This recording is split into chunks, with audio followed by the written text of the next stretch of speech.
لیکن آج مجھے جب میں آپ نے اس وقت لوگوں کو دیکھا، آج جب میں سڑک گلی پہ پھرتا ہوں تو مجھے غریب آدمی ایسا لگتا ہے کہ وہ 1947 سے پہلے کا مسلمان ہے،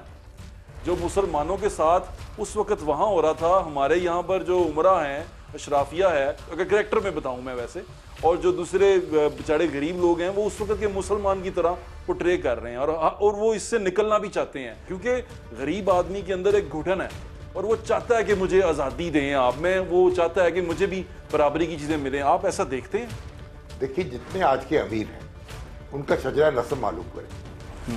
80 سے 90% وہ غریبوں کی اولاد ہیں۔ ٹھیک ہے،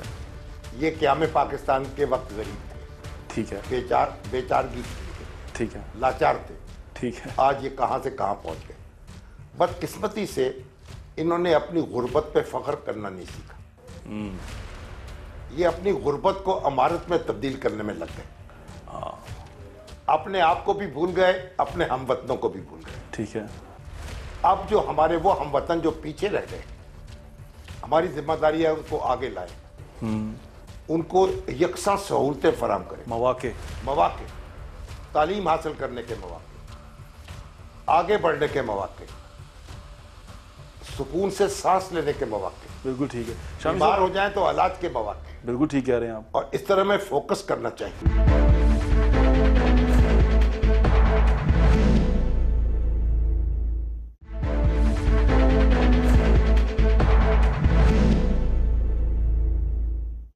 آپ نے بات کی محفوظ محسوس کرتے ہیں۔ ابھی کچھ عرصہ پہلے جب یہ حکومت چینج ہوئی، پی ٹی آئی کی حکومت گئی، نون لیگ کی حکومت آئی، میں نے لوگوں کو چھپتے ہوئے بھاگتے ہوئے دیکھا، کئیوں کو گھروں سے اٹھاتے ہوئے پولیس کو دیکھا، تو میرے دماغ میں تو وہی ایک چیز آ گئی ایک دم سے کہ جیسے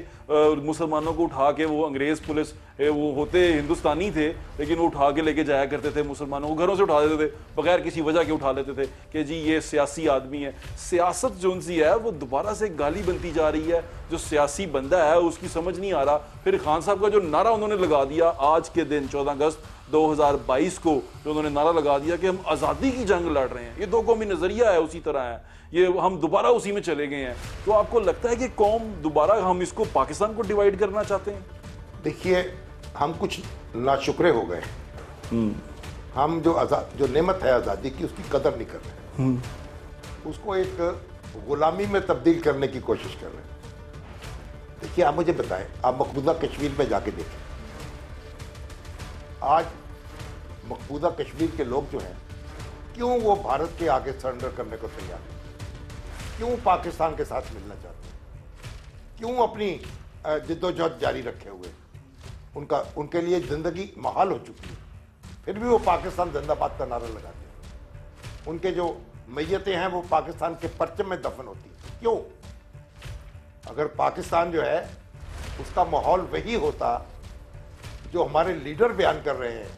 ایک دوسرے کے خلاف الزام لگا رہے ہیں اور جھوٹ بول رہے ہیں بہت سا، ایک دوسرے کو نیچا دکھانے کے لیے، تو پھر یہ ہمارے بھائی جو تھے وہ پاکستان سے جڑنے کی آرزو کیوں کرتے ہیں؟ آپ بالکل ٹھیک کہہ رہے ہیں۔ ابھی ایک اور سوال ہے کہ پہلے وائس رائے ہوتے تھے، انگریزی بابو ہوتے تھے، یہ سارا سسٹم جو سا ہماری ابھی اسٹیبلشمنٹ جو سول اسٹیبلشمنٹ ہے، سول بیوروکریسی ہے، اس کا جو سارا نظام ہے وہ انگریز کا بتایا ہوا نظام ہے، انگریز کا دیا ہوا نظام۔ ہم نے آج بھی جو ہمارے افسران ہیں وہ خود کو وہاں اس ڈی سی ہاؤس میں بیٹھ کے، کمشنر ہاؤس میں بیٹھ کے، چیف سیکرٹری کے آفس میں بیٹھ کے وہ خود کو وائس رائے سمجھتے ہیں، وہ بالکل اسی طرح عوام کو ٹریٹ کرتے ہیں اور فائلیں اسی طرح چلاتے ہیں۔ ان کو تیز کیسے کیا جا سکتا ہے؟ زہیب صاحب، آپ تو بیچارے وہ بھی لافنگ سٹاک بن گئے، لافنگ سٹاک، نہ ان کی نوکری محفوظ ہے، نہ ان کی پوسٹنگ محفوظ ہے، سیاسی رہنما نے ان کو ایک گیند بنا رکھا ہے فٹ بال کی طرح، کبھی یہاں لڑکتے ہیں کبھی وہاں لڑکتے ہیں۔ ملکہ برطانیہ کی جگہ پرائم منسٹر نے لے لی، جو ہمارے پرائم منسٹر ہیں، جو ہمارے چیف منسٹر ہیں، جی ٹھیک ہے، کتنے آئی جی بدلے گئے پنجاب کے گزشتہ 4 مہینے، آپ ٹھیک 4 سال میں، کتنے پولیس کے لوگ بدلے گئے، کتنے چیف سیکرٹری بدلے گئے۔ تو جو ہمارے حکمران ہیں نا، جو ہمارے سیاستدان ہیں، ان کو حکمرانی نہیں آ رہی، طرز حکمرانی نہیں، ان کو ہضم نہیں ہو رہا اقتدار۔ مسئلہ یہ ہے، وہ بڑی عجیب سی مثال ہے کیا تو پنجابی میں، لیکن وہ میں نہیں تھی پہ دینا چاہتا، لیکن آ گئی ہے وہی مثال ہے کہ جیسے ان کو ہضم نہیں ہو رہا۔ بس یہی مسئلہ ہے، یہ نہ ایک دوسرے کو